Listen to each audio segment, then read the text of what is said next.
본문의 말씀을 가지고 하나님이 일하십니다라고 하는 제목으로 말씀을 나누려고 합니다. 예루살렘 교회가 갑자기 생각하지 않은 어려움을 당해 이전과는 좀 다른 어려움, 헤롯이라고 하는 사람을 통해서 이제 교회가 또 핍박을 당합니다. 그런데 야고보, 요한의 형제 야고보가 헤롯에 의해서 처형을 당합니다.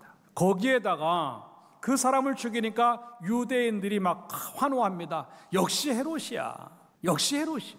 그러니까 그렇게 유대인들의 마음을 사니까 통치하기 껄끄러웠던 그런 상황 속에서 이거 이렇게 하면 내가 좀 인기도 얻고 통치하기가 쉽겠구나 생각을 해서 또다시 어떠한 일을 벌이냐면 베드로를 갖다가 잡아들입니다. 죽이고 싶었는데 이제 그냥 감옥에 먼저 집어넣습니다. 이게 교회적으로 볼 때 얼마나 큰 위기고 어려움이에요. 사탄의 역사라고 하는 것이 그런 겁니다. 교회 지도자들, 앞장선 리더들 몇 명만 치면 교회가 무너질 것 같으니까 지금도 그 일들이 일어나요. 그럼에도 불구하고 하나님의 역사는 멈추지 않으니까 그런 위기와 고난 속에서도 하나님의 역사로 말미암아 교회는 더 힘을 얻게 되고 그리고 더 부흥되어지고 하나가 되는 모습을 오늘 우리가 볼 수 있고, 그리고 지나가서 보면 결국 교회를 뒤흔들었던, 교회를 힘들게 만들었던 헤롯은 벌레가 먹어서 죽게 되는 끔찍한 일을 경험하는 것이 본문의 이야기입니다. 우리도 마찬가지입니다. 초대교회가, 예루살렘 교회가 당했던 그런 어려움과 힘든 일들이 우리 가운데도 있어요.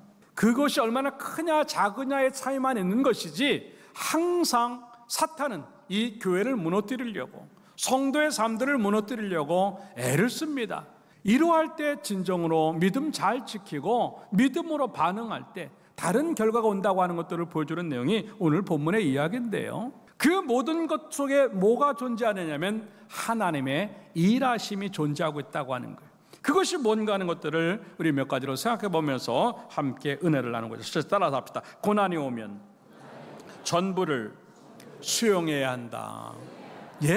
하나님이 일하시는 것을 믿고 있다고 한다면 이러한 고난 속에서 나는 어떻게 해야 되는가? 그 고난이 나에게도 있을 수 있구나라고 하는 수용의 고난이 필요해요. 이 또한 하나님의 뜻일 수 있겠구나 생각을 해야 돼. 그렇게 받아들이는 게 믿음이라고 하는 겁니다. 그렇기 때문에 고난이 올 때 예수를 믿는 사람들의 믿음의 반응은 뭐냐면 따라합시다. 올 것이 왔구나. 왜? 올 것이 왔구나. 그 생각을 하면요, 하나님 이 일 때문에 하나님 어떤 일을 하시려고 그럽니까? 이 고난을 가지고 하나님 어떤 영광 받으시려고 그럽니까? 이 어려움을 가지고 하나님 어떤 뜻을 나타내시려고 합니까? 이 정도의 배짱이 생기면서 그걸 수용할 수 있다고 하는 것을 보여주는 그런 모습이에요. 예루살렘 교회를 보세요. 아까도 얘기했지만 여러 가지 고난들이 계속 반복해서 옵니다. 하나님이 계시는 곳인데, 예배하는 곳이고 기도하는 곳인데, 아니 그 사람들이 주를 위해서 애쓴다고 하는데 왜 어려움이 와? 이해하지 못할 어려움이 있을 수 있죠. 그러나 지난주에도 제가 얘기 나눴지만 하나님은 이해하려고 믿는 게 아니에요. 믿어야 하나님을 믿을 줄로 믿습니다.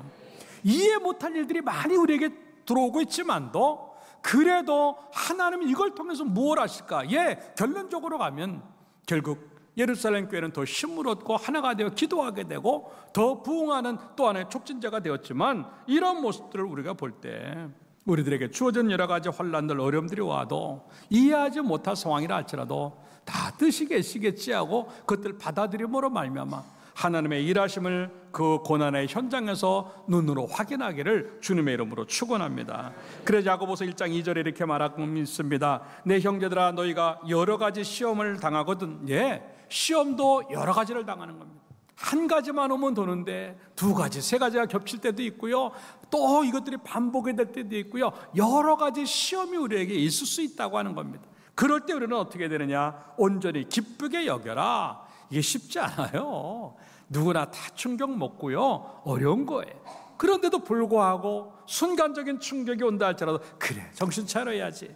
하나님의 뜻이 계시니까 오히려 이걸 더 기대해 봐야지라고 하는 생각으로 기뻐할 수 있을 때 이렇게 말합니다. 3절에 이는 너희 믿음의 시련이 인내를 만들어내는 줄 너희가 알미라라고 하는 겁니다. 이길 수 있는 것이고 더 좋은 것들로 채워주겠다고 하는 하나님의 약속이에요. 우리들에게 지금 어떠한 일이 있습니까? 돈의 어려움도 있을 수 있고요, 사람의 어려움도 있을 수 있어요. 또 암이나 건강의 여러 가지 문제로 인해서 어려움 당하는 성도들도 많이 있습니다.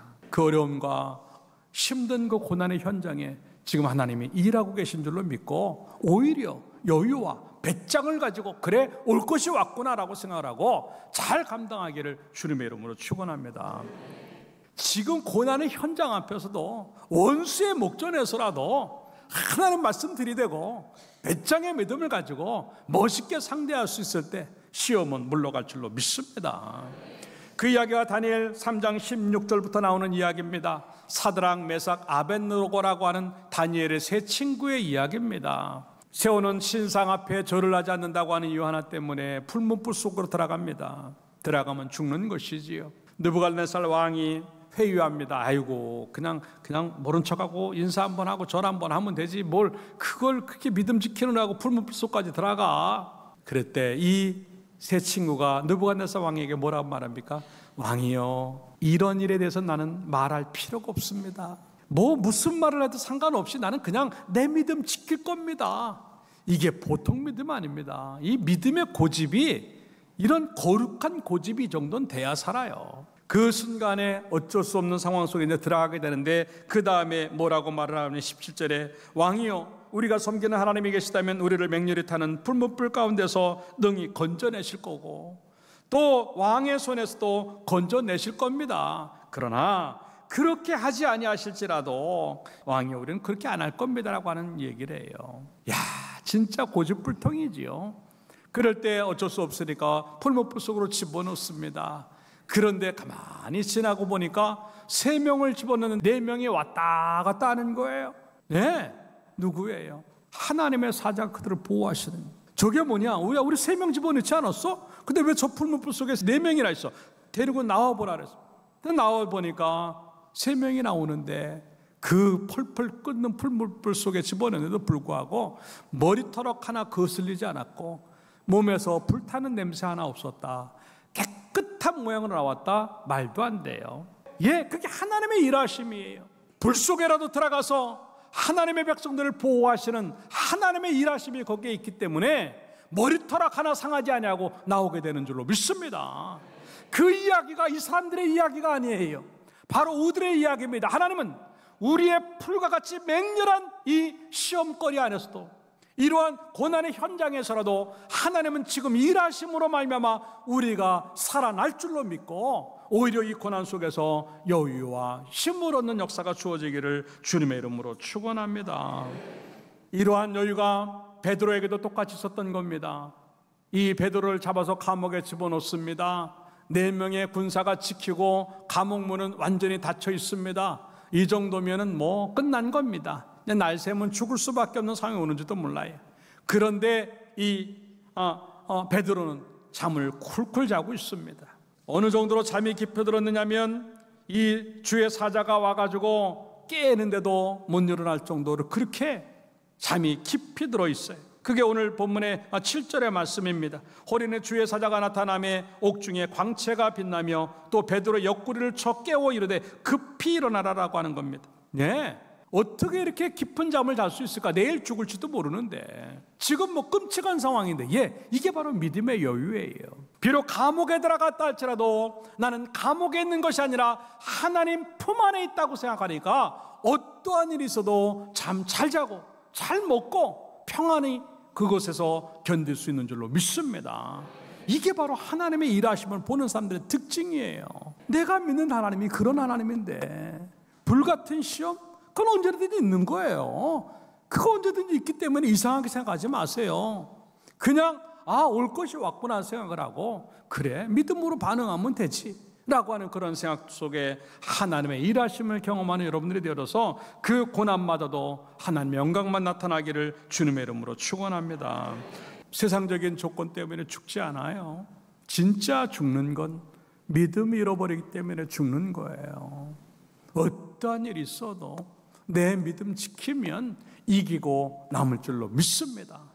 그 은혜가 우리 가운데 충만해서 어떠한 일이 닥쳐도 두려워하거나 겁먹거나 허둥대지 말고 하나님이 일하실 거야 라고 하는 그런 고백으로 여유 있게 잘 감당해서 복이 되기를 주님의 이름으로 축원합니다. 두 번째 따라서 합시다. 고난이 오면 특별한 기도를 해야 한다. 네, 5절의 말씀해 보니까 이에 베드로는 옥에 갇혔고 교회는 그를 위하여 간절히 하나님께 기도하더라 라고 기록을 합니다. 방법이 없는 거예요. 누가 헤롯을 대항할 수 있겠고 누가 베드로를 감옥에서 빼낼 수 있겠어요. 근데 끝났다고 생각하는 겁니다. 그러나 끝이 아니라고 하는 걸 아는 것은 하나님 때문이라고. 그래서 이 성도들은 한 마음이 되어서 교회 모여 하나님 앞에 기도하기 시작합니다. 네, 이거예요. 어쩔 때는 너무 어려워가지고 앞이 안 보이고 길이 안 보일 때가 있어요. 그럴 때 우리에게 돌파구는 뭐냐면 기도하는 일이에요. 여기도 성경에 기도하는 이야기를 많이 있지만 본문 5절에는 뭐라고 기도가 나면 간절히 기도했다. 간절히 기도했다. 네, 얼마나 하나님 앞에 간절히 기도했으면 이 표현을 할까? 예, 하나님의 마음을 움직이고 하나님이 일하시게끔 만들어낼 수밖에 없는 그 기도가 우리에게 있겠는가 하는 것이죠. 여러분들 고난이 오면 해결하려고 애쓰고 이리 뛰고 저리 뛰는 것도 필요하겠지만요, 먼저 무릎 꿇기를 주님의 이름으로 축원합니다. 특별한 기도가 필요한 거예요. 근데 어느 순간부터 우리 기도는 약해지지 않았을까? 그 고난을 밀어낼 만한 기도가, 그 고난을 붙잡고 이겨낼 만한 씨름의 기도가 나에게 얼마나 있겠는가 하는 거죠. 그 고난을 밀어낼 만한 통곡의 기도와 눈물의 기도가 우리에게 얼마나 있었겠는가 하는 거죠. 너무 많이 눈물이 없어졌어요. 기도는 있는데 눈물이 없어졌어요. 기도는 있는데 무릎이 없어졌어요. 기도는 있는데 간절함이 없어졌어요. 너무 메마른 영혼을 가지고, 너무 메말라 빠진 영혼을 가지고 형식적인 기도만 하지.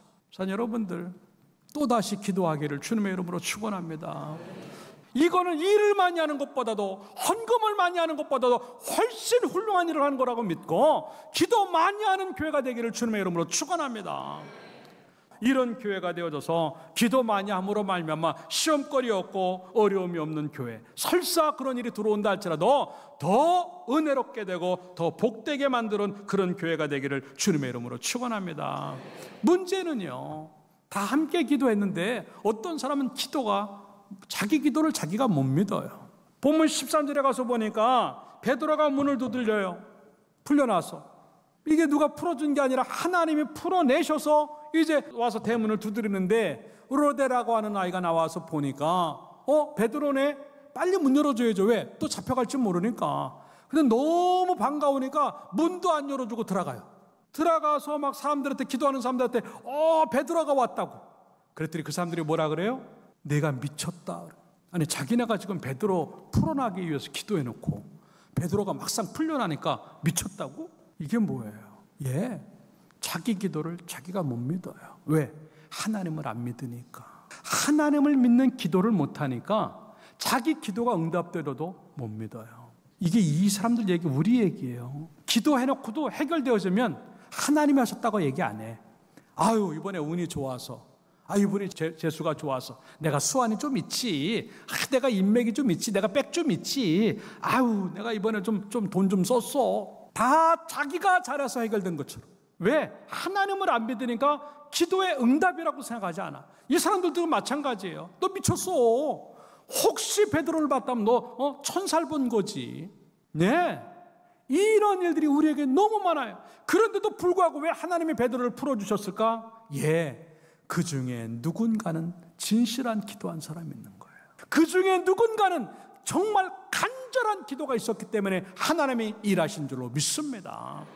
여러분, 누구가 기도하지 않든 상관하지 마세요. 어떤 기도라도 상관하지 마십시오. 내 기도만 간절하면 우리 교회는 살 줄로 믿습니다. 내 기도만 간절하면 우리의 모든 것들이 살아날 줄로 믿습니다.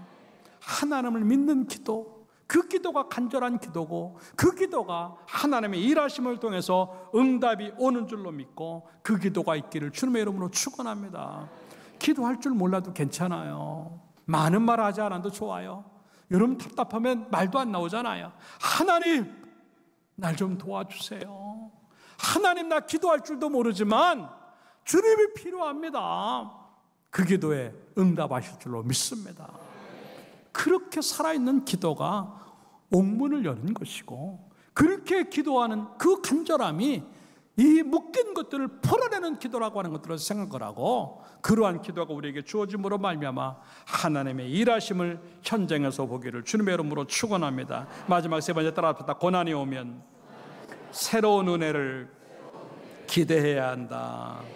예, 고난이 오면 아까도 얘기했지만 하나님이 또 무슨 일을 하실까 기대해야 돼.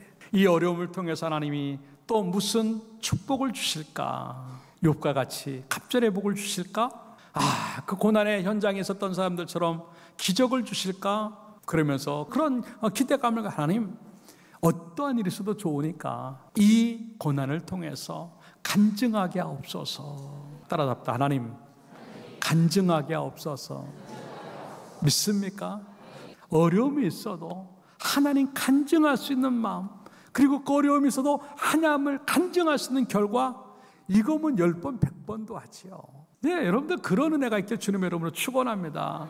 이러한 믿음으로 반응하고 기도로 몸부림쳤을 때요, 정말 생각하지 않은 이제 일이 벌어집니다. 멀쩡했던 헤롯이 교회를 핍박하고 야고보를 죽이고 베드로를 옥에 가두고, 그리고 앞으로 어떠한 박해가 올지 모르는 위기 상황, 그런 상황 속에서 이 엄청난 힘을 가진 헤롯이 죽어요. 멀쩡한 헤롯이었어요. 근데 왜 죽을까? 이 하나님이 치시니까. 23절에 보니까요, 정확히 그렇게 말합니다.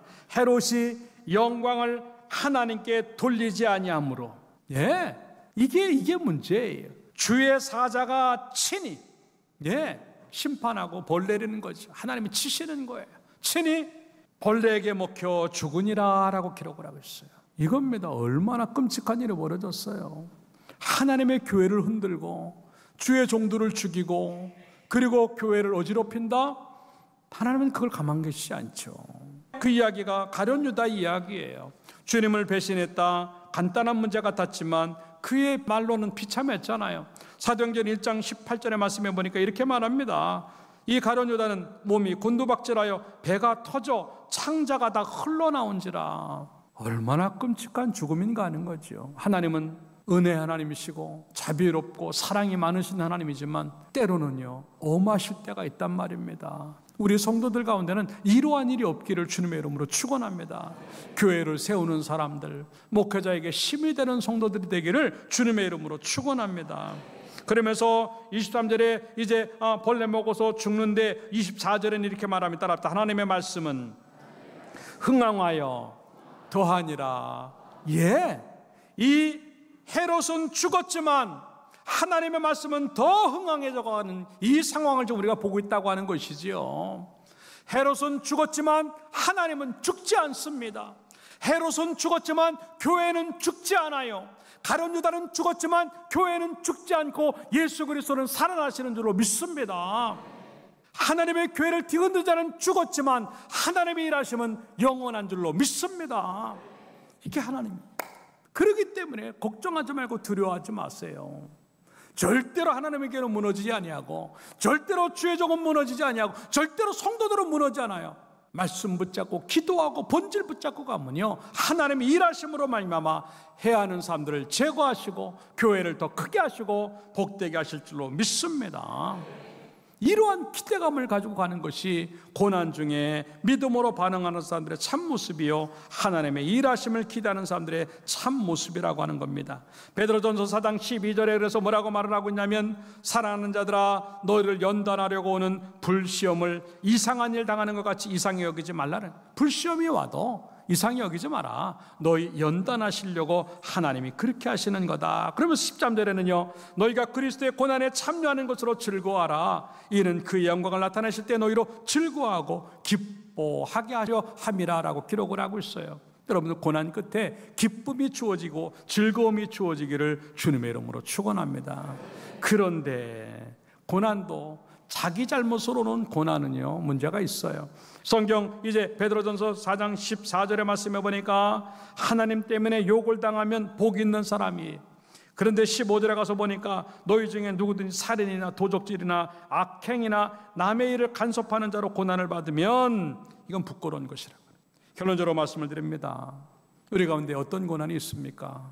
물질의 고난도 있을 수 있고 또 건강의 고난도 있을 수 있고 사람의 고난도 있을 수 있어요. 이 고난은 목회자도 당할 수 있고요, 교회도 당할 수 있고요, 누구든지 당할 수 있는 겁니다. 그러나 고난이 그냥 고난으로 끝나고 고통으로 끝날까? 아니라고 하는 겁니다. 값진 것들을 남겨주는 결과로 갖고 올 수 있다고 하는 것인데, 그것이 무엇으로 주냐면 하나님의 일하심이에요. 그 일하심을 우리는 뭐로 반응을 할 수 있냐면, 어떠한 고난이 와도 올 것이 왔구나 하고 수용하는 마음으로 여유를 가질 때 하나님의 역사를 보는 것이고, 그리고 그 고난을 붙잡고 기도하는 거예요. 산 여러분들, 어쩌면 우리는 메마른 눈을 가지고 천국을 보려고 하는지 몰라요. 너무나 무릎이 없이 간절함을 기대하는지 몰라요. 눈물 있는 기도와 무릎을 꿇는 간절함의 기도가 있길 주님의 이름으로 축원합니다.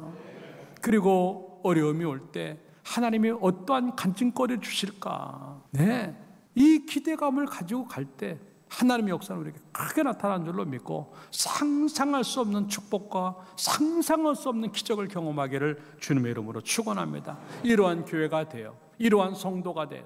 어떤 일을 당한다 할지라도 더 좋은 것들이 남겨지는 축복의 모습이 우리 가운데 있기를 주님의 이름으로 축원합니다.